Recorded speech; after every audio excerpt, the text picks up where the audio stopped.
तो 14 जून को कागज की फोटो का प्रकट दिवस मनाने की महाभूल करने जा रहे भाई बहनों को आज का ये वीडियो समर्पित है। सबसे पहले गुरुदेव ने यहां पे अपने सतगुरुदेव को महत्व दिया है। सतगुरुदेव की जय। उसके बाद में देखिए पुण्यात्माओं, यहां लिखा हुआ है स्वामी राम देवानंद जी महाराज की जय। यहां भी परमात्मा ने कबीर जी को महत्व नहीं दिया, डायरेक्ट परमात्मा को महत्व नहीं दिया, उन्होंने अपने पूज्य गुरुदेव जी को ही महत्व दिया है। क्या लिखा है? स्वामी राम देवानंद गुरु महाराज की जय। यानी यहां भी उन्होंने अपने गुरु को महत्व दिया और नीचे भी उन्होंने अपने गुरु को ही महत्व दिया है। ध्यान से सुनिए, आज का वीडियो बहुत ज्यादा इंपॉर्टेंट है। अब परमात्मा ने दोनों को महत्व क्यों दिया? हर जगह परमात्मा अपने गुरुदेव को ही महत्व क्यों दे रहे हैं? क्योंकि परमात्मा ने सत्संगों में हजारों बार बताया कि इस कबीर परमेश्वर के यथार्थ भक्ति मार्ग में वो परमात्मा स्वयं ही गुरु की भूमिका करता है, वो परमात्मा स्वयं ही सतगुरु की भूमिका करता है। उस परमेश्वर के अलावा कोई भी व्यक्ति इन सत मंत्रों को दान करने का अधिकारी नहीं होता है। परमात्मा स्वयं ही आके इन मंत्रों को दान करता है। और वर्तमान में तो पिछली पीढ़ी है, ये तो मोक्ष मार्ग है। इस समय तो परमात्मा ने स्वयं ही आना है और स्वयं ही परमेश्वर आए हुए हैं। तो परमात्मा ने सत्संगों के माध्यम से भी हमारी आंखें खोली हुई है। और परमात्मा ने क्या बताया सत्संगों के माध्यम से कि गुरु और इष्ट में कोई अंतर नहीं होता है। और जो व्यक्ति गुरु और इष्ट में अंतर समझता है उस व्यक्ति को बिल्कुल भी ज्ञान नहीं होता है। तो पुण्यात्माओं, आप जी सुनिए ध्यानपूर्वक परमपिता परमेश्वर जी का यह सत्संग कि परमेश्वर ने हमें क्या निर्देशित किया हुआ है। परमेश्वर कहते हैं, मालिक ने हमें इस सत्संग में बताया है कि गुरु और इष्ट में कोई अंतर नहीं होता है। तो सुनिए आप परमपिता परमेश्वर का ये अनमोल सत्संग।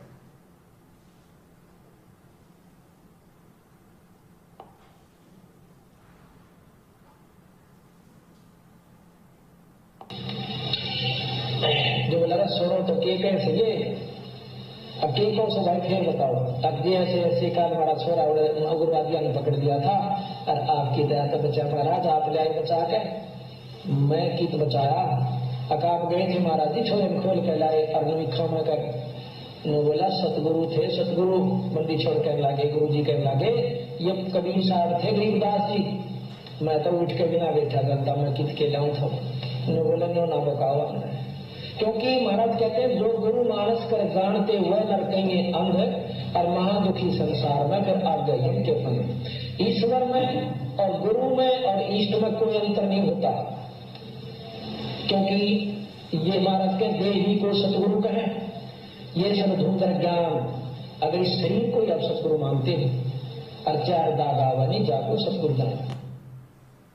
तो पूज्य गुरुदेव जी ने अपने इस सत्संग में स्पष्ट कर दिया है कि गुरु में, इष्ट देव में और ईश्वर में कोई अंतर नहीं होता है।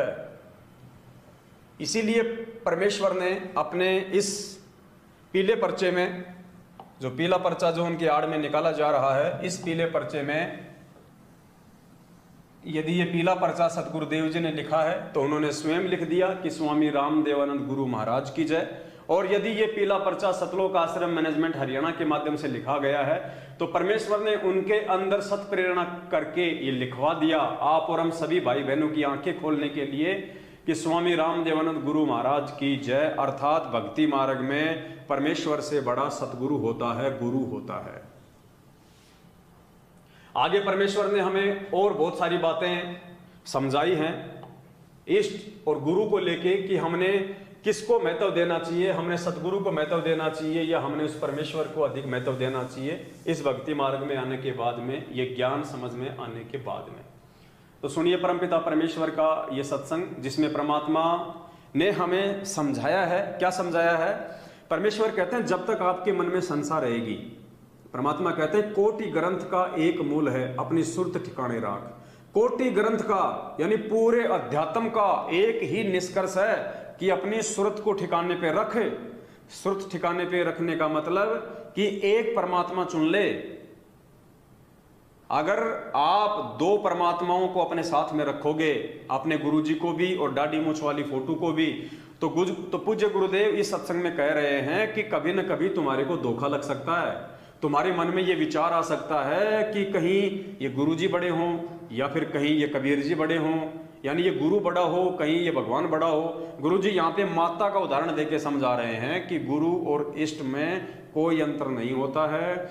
जब तक आपकी सुरत ठिकाने पे नहीं होगी, जब तक आप ज्ञान आधार से ये निर्णय नहीं कर लेंगे कि गुरुजी बड़े होते हैं या गोविंद बड़े होते हैं, या गुरु और गोविंद दोनों इस भक्ति मार्ग में एक ही होते हैं, तब तक परमात्मा कहते हैं तुम भक्ति मार्ग पे निसंशय हो के आगे नहीं चल पाओगे। तुम्हारे मन में सदा यही विचार आएंगे कि हो सकता है उसमें ज्यादा शक्ति हो, या हो सकता है उसमें ज्यादा शक्ति हो, मैं कहीं उसको पूजना छोड़ दिया इसलिए मुझे नुकसान हो रहा हो, या मैं उसको नहीं पूज रहा इसलिए हो सकता है मुझे नुकसान हो रहा हो। क्योंकि ये भाव आपके अंदर उस समय तक आएंगे जब आप दो भगवान मान के चलोगे, जब आप दो नावों की सवारी करोगे, तो आपके अंदर संसार रहेगी। तो परमेश्वर ने इस सत्संग के माध्यम से हमारी उस संसार का निवारण किया है, हमें समझाने का प्रयास किया है। तो आप भाई बहन थोड़ा ध्यान से सुनिए।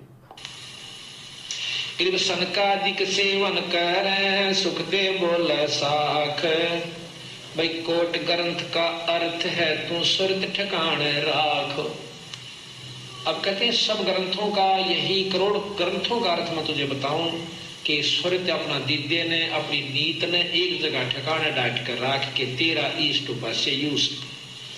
अब जब यह सुरत यहाँ डटेगी तो उपासना पर भी डटेगी, नहीं तो न रहेगी मन में कहते फलाना देवता कड़ी शक्ति हो, कहते माता ने पूज ले वाह नाराज हो रही हो। इस तरह की उपासना रखोगे तो सुरत नहीं टकेगी, काम नहीं बनेगा। समझ में आप जी के आ गया होगा। गुरुदेव कह रहे हैं कि करोड़ ग्रंथ का एक मूल है अपनी सुरत ठिकाने राख, यानी अपने इष्ट उपास्य की पहचान कर ले। अपने मन में ये शंका मत रख कि मेरा गुरु ये है या फिर भगवान ये है, भगवान ये है या मेरा गुरु ये है, ये ज्यादा शक्तिशाली है या ये ज्यादा शक्तिशाली है। कहीं मैं इसकी पूजा करना छोड़ दूं तो मुझे नुकसान ना हो जाए, कहीं मैं उसकी पूजा करना छोड़ दूं तो मुझे नुकसान ना हो जाए। गुरुदेव कहते हैं अपनी सुरत को ठिकाने रख। करोड़ों ग्रंथों का यही सार है, यही मूल मंत्र है। यानी आत्मा यदि एक है तो उसका परमात्मा भी एक ही है। और जो भगत तत्व ज्ञान आधार से इस बात का निष्कर्ष निकाल लेगा वही परमेश्वर का सच्चा सेवक होता है, और वही आत्मा निसंशय होके, शंका रहित होके भक्ति मार्ग पे टिक सकती है। कोई भी व्यक्ति उसको भ्रमित नहीं कर सकता। अन्यथा कोई भी ऐरा गहरा व्यक्ति आपको झूठे आदेश बता के कागज की फोटो दाढ़ी मूंछ वाले के नाम पे प्रकट दिवस मनवा के आपको दान धर्म ज्योति के नाम पे लूटते ही रहेंगे।